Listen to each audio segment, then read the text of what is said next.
T-minus 15 seconds. T-minus 10, 9, 8, 7, 6, 5, 4, 3, 2, 1. Ignition. And liftoff of Falcon 9. Go SpaceX, go CAS500-02.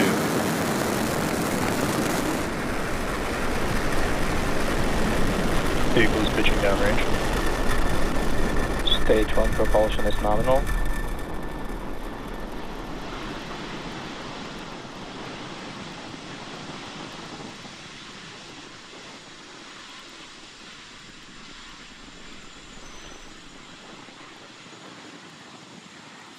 At T plus 30 seconds into flight, Falcon 9 has successfully lifted off from SLC-4E at Vandenberg Space Force Base in California.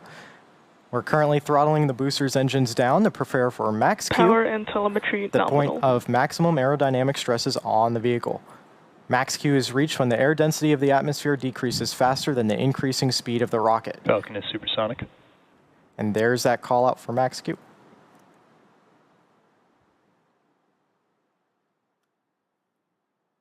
Max Q. There's the call out for max Q. From here on, even though the velocity is rapidly increasing, the atmospheric density is rapidly decreasing, resulting in less loads on Falcon 9. And coming up shortly, we're going to have several events happening in rapid succession. In order, these are MECO, stage separation, stage 1 flip, second engine start or SES-1, the boost back burn, and fairing deploy. Main engine cutoff, or MECO, is where all 9 Merlin 1D engines shut down to slow the vehicle down in preparation for stage separation when the first and second stage separate. The stage 1 flip is when the booster turns itself around. We'll then see the boost back burn of the first stage, where the booster engines relight to send the booster back towards LZ4. And in parallel, the MVAC engine on the second stage will light, which will be called out as second engine start 1 or SES-1. Now, this engine burn lasting several minutes will propel the second stage and the payload to orbit. And then finally, we will see the payload fairings jettison away from the vehicle. Now, that's a lot of major milestones, and we should see that sequence of events start in just a couple moments. MECO. Separation confirmed.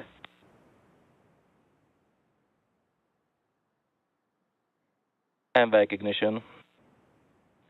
Stage 1 boost back startup.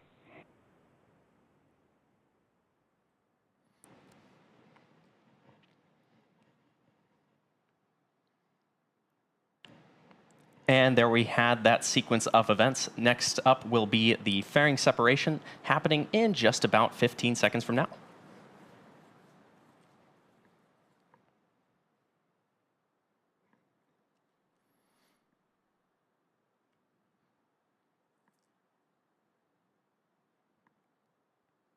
Fairing separation confirmed. And there you heard and saw those 6 events that happened back to back, including main engine cutoff, stage separation, stage 1 flip, second engine start 1, and the boost back burn and fairing separation. And that boost back burn is scheduled to conclude in a few seconds here. Stage 1 boost back shutdown. And right on cue, another engine cutoff on the booster and completion of that boost back burn. The next major milestone coming up is the entry burn on our Falcon 9 first stage, which is scheduled to occur at the 6-minute, 13-second mark. The entry burn is used to slow the first stage during atmospheric re-entry as it heads towards landing zone 4 at Vandenberg Space Force Base in California.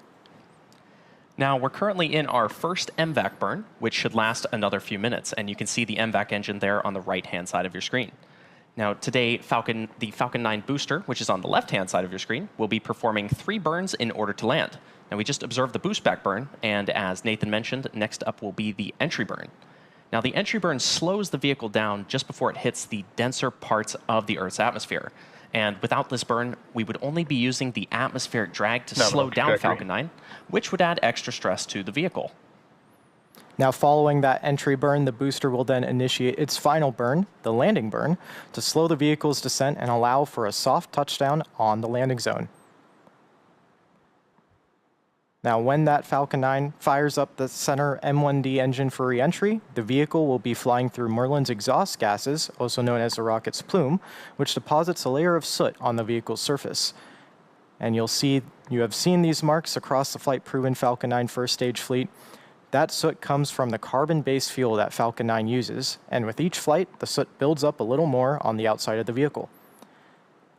As we mentioned earlier, this booster, including today's flight, has flown over 30 times, and that awesome flight history also means that this booster has a substantially sooty exterior.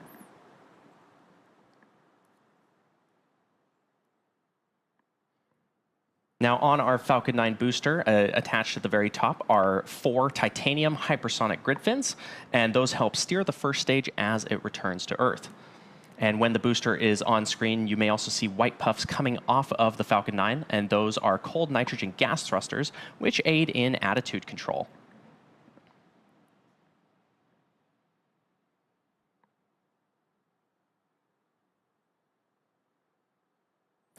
We are moments away from the beginning of that entry burn. You should see the graphics at the bottom of your screen light up as the engines do on the bottom of your screen. We're about 10 seconds away from that entry burn startup.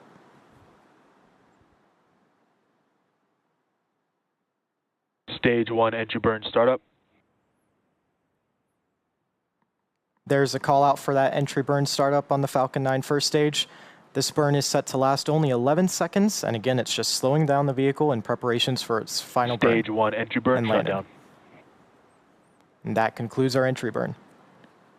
Now, as mentioned earlier, we will be attempting to recover this booster, and today we'll be targeting a landing at Landing Zone 4 at Vandenberg.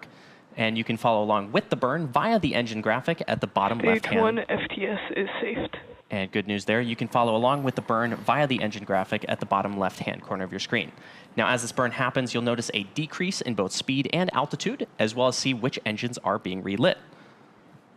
And this is coming up in just about 15 seconds from now. Stage 1 transonic.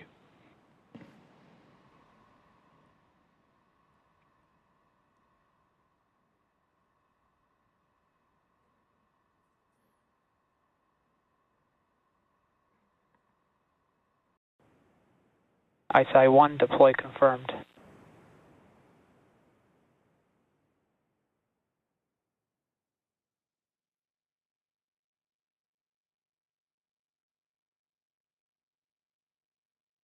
Loft Earth Daily 5 deploy confirmed.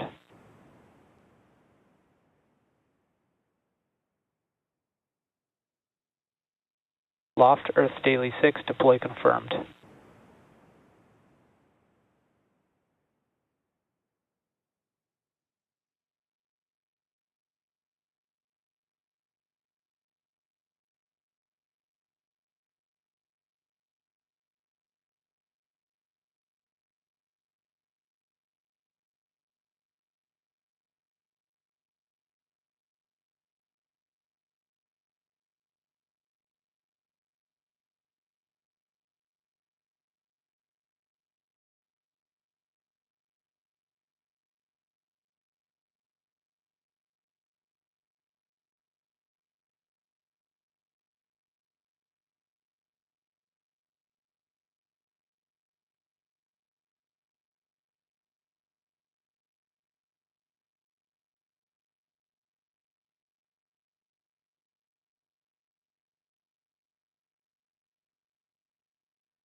EO-15, deploy confirmed.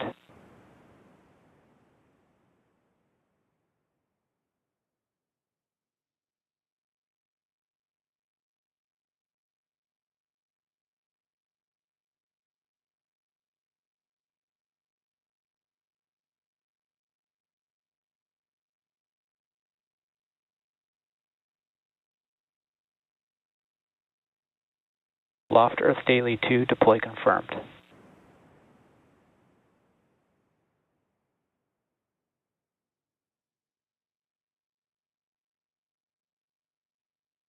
Loft Earth Daily 3, deploy confirmed.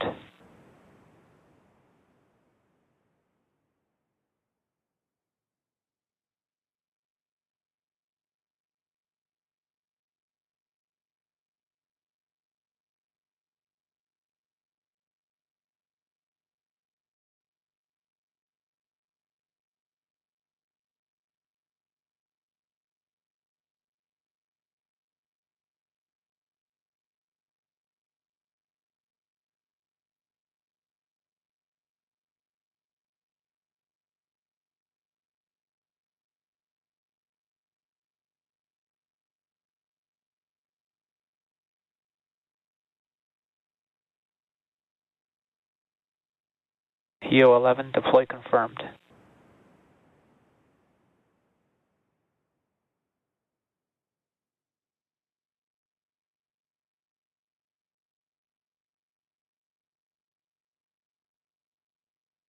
Loft Earth Daily 4, deploy confirmed.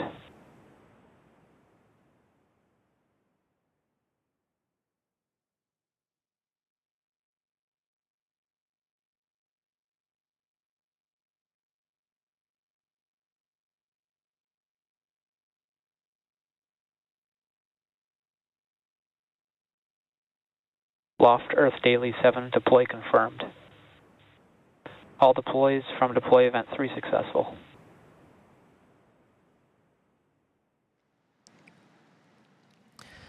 And with that confirmation, we have successfully deployed all 45 payloads tonight. Now, it has been a long mission, but so worth it to see all of those missions now in space.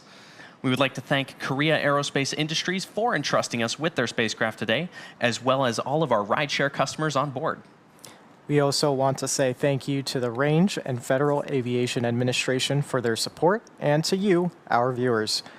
A full listing of today's payloads can be found at spacex.com/launches. For more launch coverage, be sure to check that same site for the most up-to-date information, or follow us at SpaceX on X. And with that, we'll be